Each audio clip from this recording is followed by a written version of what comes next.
এই সময় বর্ষার সময়, আর এই সময়ে কদম ফুলের সিজন, তাই কদম ফুল পিঠা রেসিপি না খেলে হয়।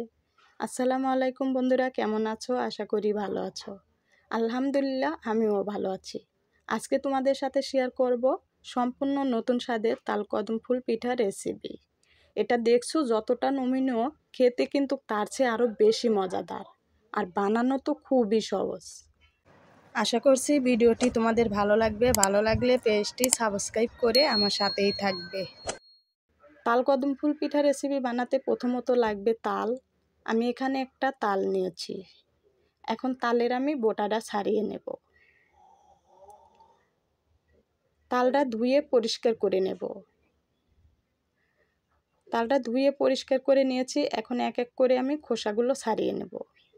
অনেকেই আছে তাল থেকে দেখা যায় রস বের করতে পারে না, তাই অনুরোধ করব ভিডিওটা না টেনে পুরো ভিডিওটাই মনোযোগ সহকারে দেখবে। দেখলে তোমরাও কিন্তু খুব সহজে তাল থেকে রসটাও বের করতে পারবে, আর খুব সহজে এই সুস্বাদু মজার পিঠাটাও বানাতে পারবে। খোসাগুলো ছাড়ানো হয়েছে, এখন তালটা ফাটিয়ে নেব। আমার এই তাল থেকে 3টে আটি বের হয়েছে। এখন আমি অল্প অল্প পানি দিয়ে আটিগুলো চেপে চেপে একটু নরম করে নেব, এতে করে রস বের করতে সুবিধা হবে। সবগুলো আটি একইভাবে চেপে চেপে আমি নরম করে নিয়েছি। এখন আমি রসগুলো বের করে নেব। রস বের করার জন্য আমি এখানে এরকম একটা কাটার নিয়েছি। চাইলে তোমরা যে কোনো কাটার দিয়ে কিন্তু এই রসগুলো বের করে নিতে পারবে। আটিগুলো চেপে চেপে নরম করাতে কিন্তু রস বের করতে অনেক বেশি সুবিধা হচ্ছে। দেখো, খুব তাড়াতাড়ি কিন্তু রসটা বের করে নেওয়া যাচ্ছে, আর খুব সহজেই তাড়াতাড়ি রসগুলো বের করা যায়, তোমরা তো দেখতেই পারলে। এখন আমি রসগুলো একটা ছাঁকনা দিয়ে ছেঁকে নেব। চাইলে তোমরা এখানে পাতলা পরিষ্কার একটা কাপড় দিয়েও কিন্তু রসগুলো ছেঁকে নিতে পারবে। আর অবশ্যই কিন্তু রসগুলো ছেঁকে দিতে হবে, কারণ রসের মধ্যে কিন্তু অনেক আঁশ থাকে। আঁশ অবস্থায় পিঠা বানালে কিন্তু সেই পিঠা খেতে ভালো লাগবে না।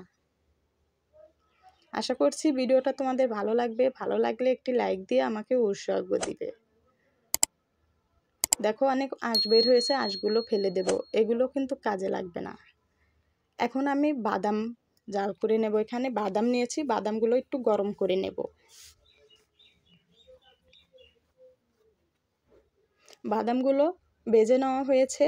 এখন আমি পিঠা বানানোর জন্য পুর তৈরি করে নেব।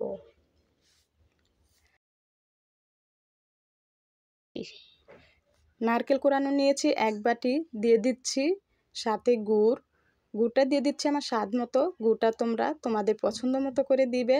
আর এখানে আমি গুড় দিয়েছি বলে যে তোমাদের গুড় দিতে হবে এমন কোনো কথা না। চাইলে তোমরা গুড়ের পরিবর্তে এখানে চিনি, মিশ্রি যে কোনো মিষ্টি দিয়ে পিঠাটা বানাতে পারবে। গুড় আর নারকেল যখন মিশে যাবে তখন আমি দিয়ে দিচ্ছি বাদামটা হালকা করে আমি কিন্তু বেটে দিয়েছি, একটু দলা দলা রেখেছি। যখন দেখবে এই পিঠাগুলো খাবে, দাঁতের নিচে যখন এই বাদামগুলো পড়বে, খেতে কিন্তু অসাধারণ লাগবে। এগুলো একটু আমি ভাজা ভাজা করে ভেজে নিয়েছি।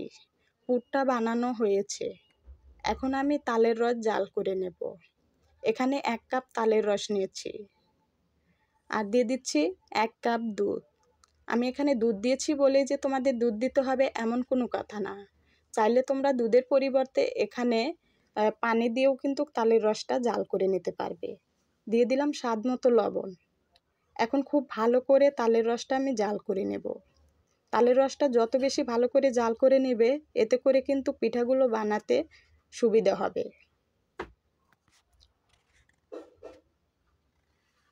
আর দিয়ে দিচ্ছি এখানে জর্দার কালার অপশনাল, চাইলে কালারটা নাও দিতে পারো, সামান্য একটু দিয়ে দিলাম। এখন খুব ভালো করে তালের রসটা জাল করে নেব।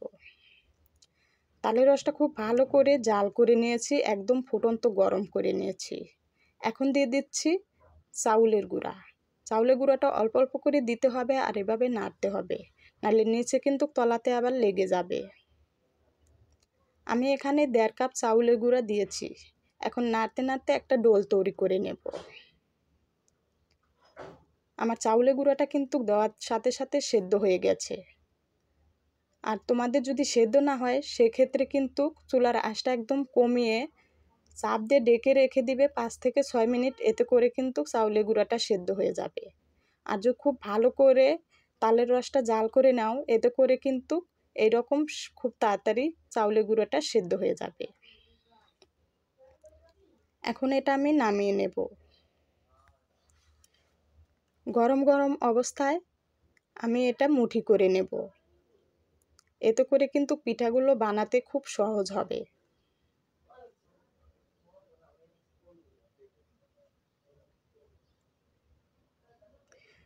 ডোলটা মুঠি করে নিয়েছি, এখন পিঠাগুলো বানিয়ে নেব।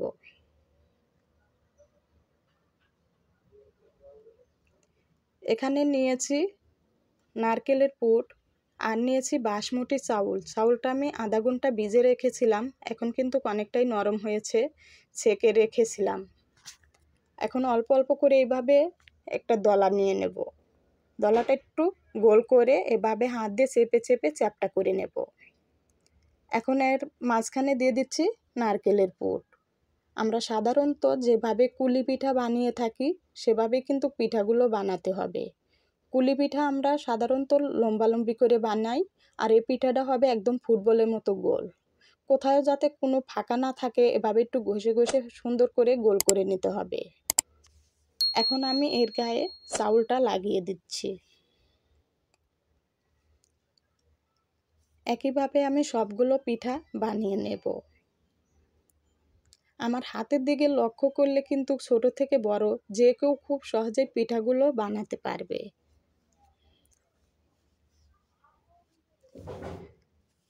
সবগুলো পিঠা কিন্তু একইভাবে আমি বানিয়ে নিয়েছি। আর দেখো, দেখতে এটা কিন্তু অনেক সুন্দর হয়েছে, খেতেও কিন্তু মাশাআল্লাহ অনেক ভালো লাগে পিঠাগুলো। আর এই পিঠাগুলো ভাপ দেওয়ার পরে কিন্তু দেখবে আরও সুন্দর দেখা যাবে।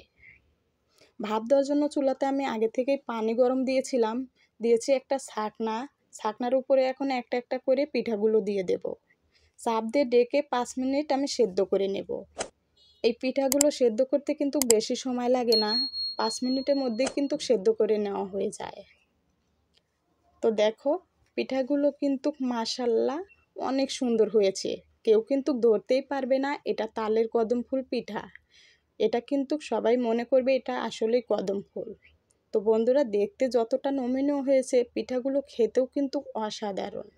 তো আমার আজকের পিঠার রেসিপিটা কেমন হয়েছে কমেন্ট করে তোমাদের মতামতগুলো অবশ্যই জানাবে। একবার এভাবে পিঠাগুলো বানিয়ে কাউরে খাওয়ালে সে কিন্তু তোমার প্রেমে পড়ে যাবে। তো বন্ধুরা, আজ এই পর্যন্ত, সকলেই অনেক বেশি ভালো থাকবে। আল্লাহ হাফেজ।